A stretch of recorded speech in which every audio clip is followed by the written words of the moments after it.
I used to work in a secret government lab. My job there was just to clean the staff areas and toilets.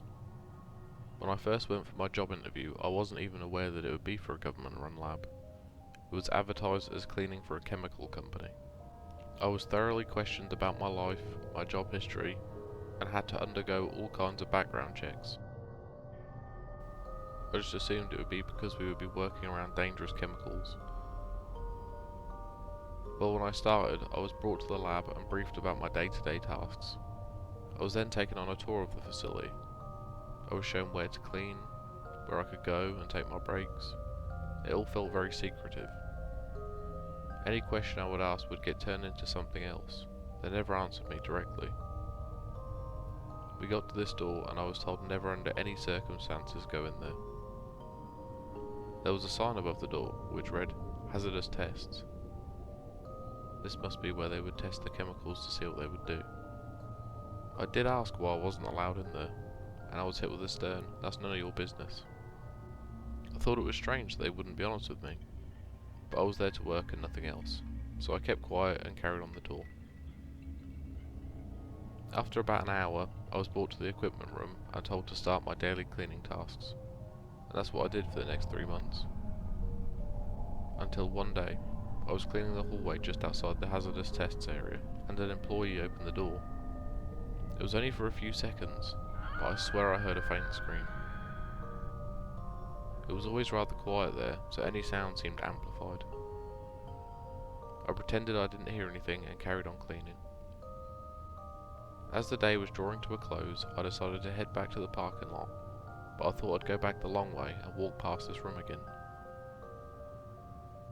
As it was the end of the shift, some of the people who worked in that room would be leaving. I walked slow as I was coming up to the room. Right on time, the staff started coming out. And there it was again, that faint scream. I knew then that something bad was going on. The door was code locked, so I couldn't get in there without it. However, I remembered that the doors wouldn't shut all the way if there was an obstruction. I kept walking till I got to my car. I locked the door and got in and headed home. On the drive back, I came up with a plan.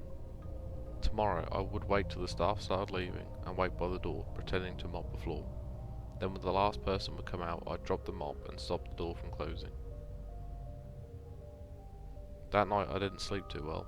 I couldn't stop thinking about what I'd find. I was half excited and half anxious. I know it's not something you'd ever think of doing, breaking into a restricted access area of a government lab, but I just knew that something wasn't right and something needed to be exposed. Morning came, and as soon as I woke up, I was hit with a wall of anxiety. Something just felt wrong about this day. I was too anxious to eat breakfast, so I headed straight to work. I started up the car and put the radio on. I thought listening to it would help me relax. The whole drive there, I was trying to reassure myself that everything was going to be okay. It was only a 15-minute drive, but it felt like hours. I pulled into the parking lot and parked. I turned my car off and sat there until my shift started. I took a few deep breaths and headed in. I carried on the morning as normal, doing my daily tasks. The day actually went pretty fast. I started forgetting about what I was going to do and got really into my job.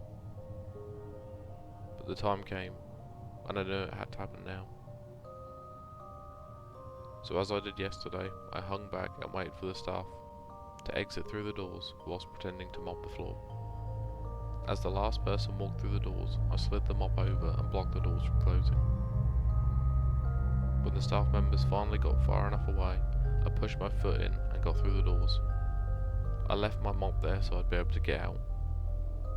It was pretty dark in there, just a few small red and white lights. It was basically a long hallway with different rooms down the sides.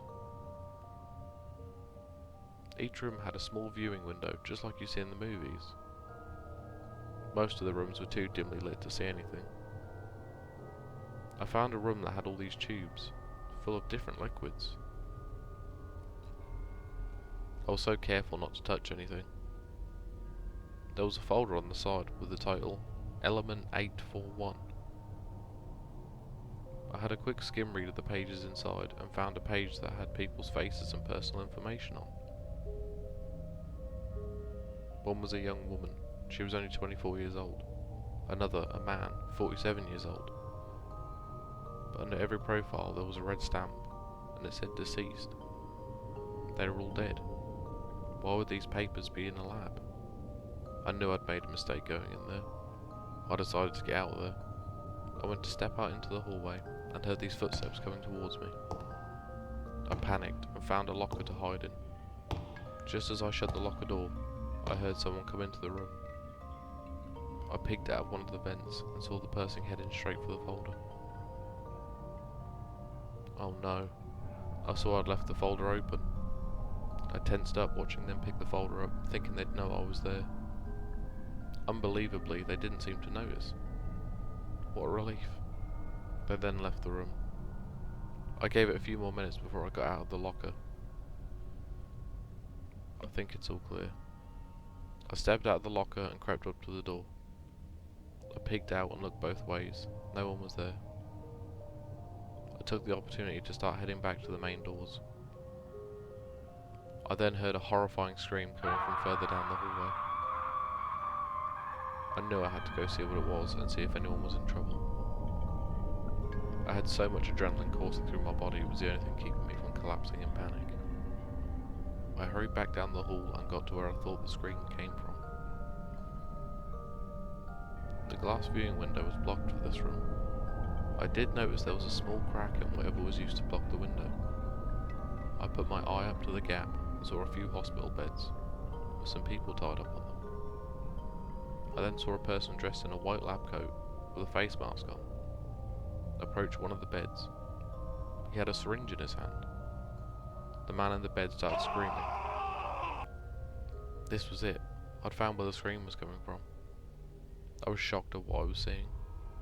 The figure in the lab coat jabbed the syringe into this man's eye. I gasped in horror. The person in the white lab coat then looked up at me. I knew there's no way they would be able to see me, but I didn't take my chances. I sprinted back up the hallway towards the main doors. I ran straight through the gap in the doors and carried out to my car. I swung the car door open, jumped in and sped off. What would I do now? I didn't know what this meant for my life. I'd have to move away and stay off the grid. Whatever they were doing wasn't legal, and I knew they'd just look at the cameras and see me. I moved into a motel for the next few days. I spent my time watching my house, seeing if anyone would go to it.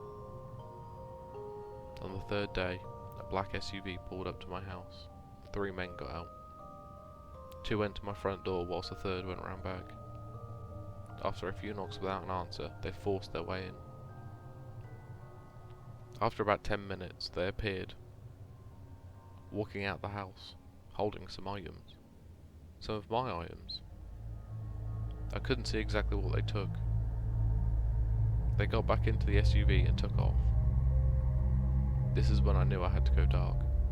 I left my life behind.